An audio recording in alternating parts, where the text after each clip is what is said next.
Most people that know me think that I am a Nikon shooter through and through.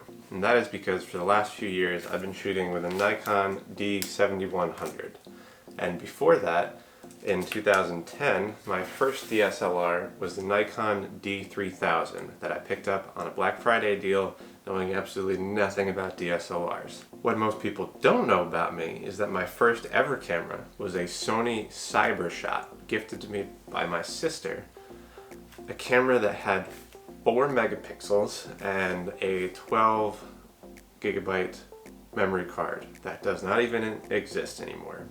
My first ever video camera was the Sony Handycam that actually took mini DV tapes. These things right here. Today, I'm bringing it back to the beginning because today I have 2 new Sony cameras. This one actually was also gifted to me by Sony. It is the ZV-1, a vlogging camera specifically designed by Sony for vloggers. So before I open up this camera, the story behind... Hey. Alright, let's try this one more time. That was a Spider-Man reference. Anyways, the story behind this camera, I entered in the Sony Vlog Challenge, which basically was a contest to tell them who you are, what you do, and what you're passionate about. And I was one of, I think, 40 people from all over the world that won this camera. So shout out to Sony, shout out to their wonderful team that has been emailing me, and so thank you, Sony. If you haven't seen my video, go watch it. Now without further ado, it's time to open up this camera, also with trusty pocket knife that was also a gift to me. This is the first thing I've ever won, and the first free camera I have ever gotten that wasn't a gift from a family member. Very exciting. Oh man, I'm scared. I'm scared to open it.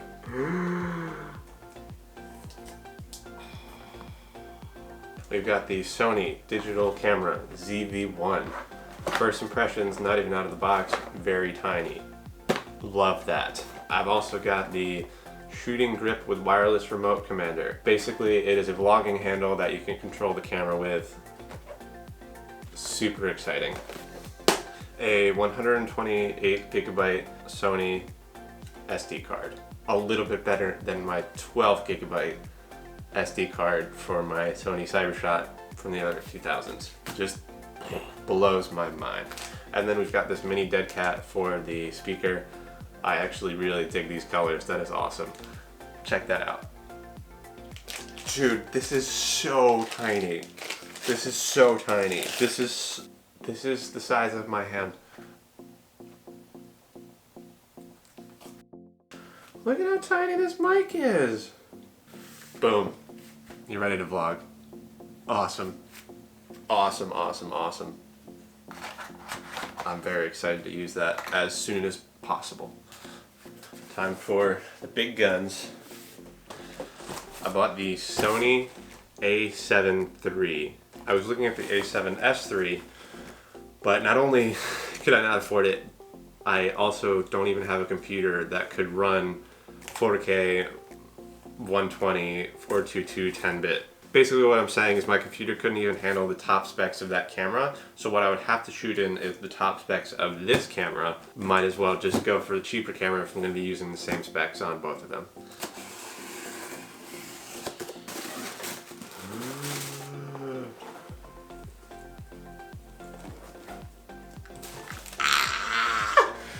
What kind of noise was that? That was freaky. Oh, she's real pretty.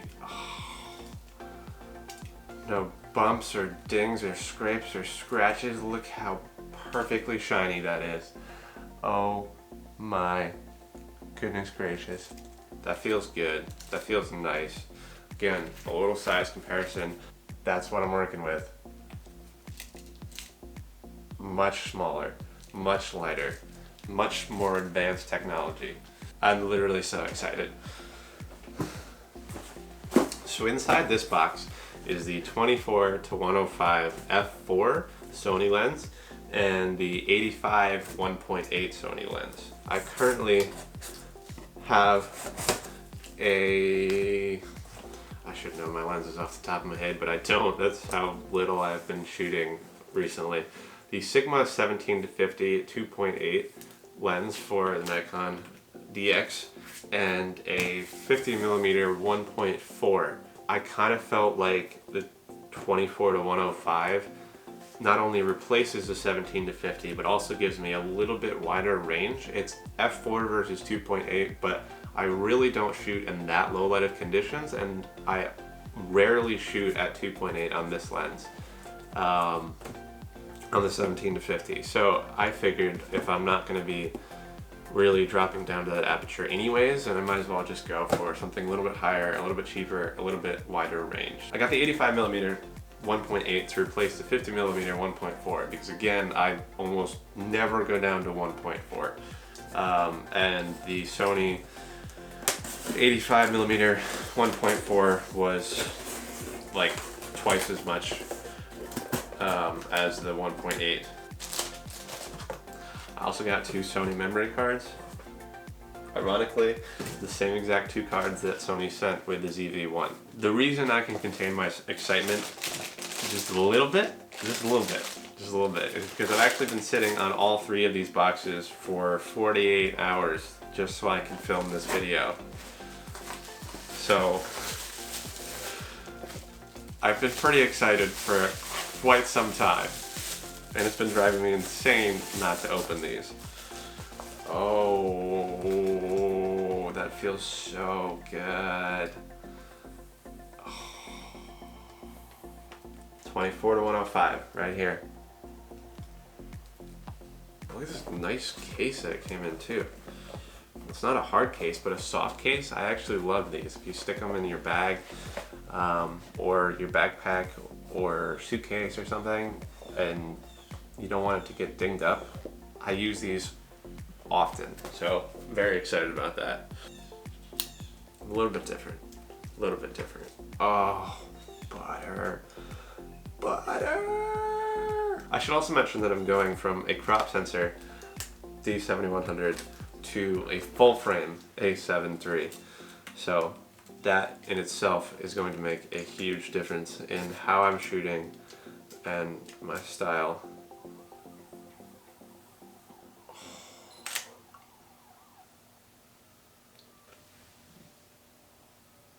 I'm so excited. I'm just gonna set this aside for a brief moment so we can dive into the 85mm f1.8.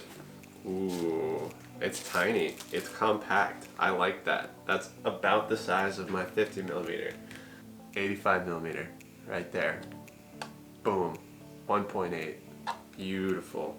I forgot to mention that the 24-105 has optical steady shot, which basically reduces the shake of your hands, and my hands are very shaky always, so that was important to me in buying this lens also.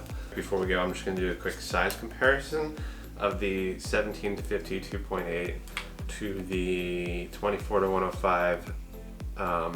Sony's a little bit bigger, a little less wide of an aperture, but a lot bigger focal range, and it is a full frame lens versus a crop sensor. 50mm 1.4 and my Sony 85mm 1.8.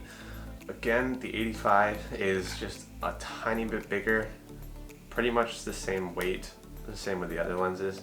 Full frame lens for a much better camera. Really, the biggest reason I switched was I'm getting a lot more into video work, and the A73 is just wildly better for that than the Nikon D7100. Don't get me wrong, this is an excellent camera, and actually I would recommend the 7500 over this one because it has a little bit better video. There's no flip out screen, it's just attached to the camera. This one has this. Nikon D7500 also has this type of screen, and when I shot video on it, I used that screen almost every single time I was holding the camera. So that's going to be a really big factor on this camera for me. Basically, the video autofocus in this camera is non-existent. It's just not suiting my needs anymore. And I think cameras are tools, and if you're using a tool that isn't right for the job, then you're never going to be able to be as successful as you want to be. I actually bought this camera after I knew that Sony was giving me the ZV-1 because I do vlog, and this camera is the A7S. I can tell where my mind's at. The A7 III does not have a flip out screen as the ZV-1 does, and that is really, really crucial for vlogging. And so between these two cameras, and really if you put them side by side, they're pretty much the same size of my old camera. Thank you again to Sony for choosing me as one of the winners for the Sony vlog contest. If you haven't seen my video, go check it out. I'll put the link in the bio. I'll also put the link to the contest in the bio because many other wonderful creators won the same contest and the same camera that I did. Beautiful stories, beautiful images that everyone captured, so you should go check those out as well. For now, I need to clean all this up and set up the cameras and get out there and film. So I'll see you guys in the next one.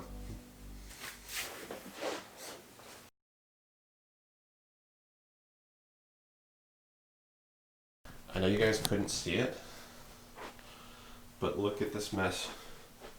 Terrible at opening boxes. I don't like sharp things. I don't like knives. I don't like saws. Oh, I forgot to put the battery in. Duh. Is it daylight savings time right now? No, I think it's not.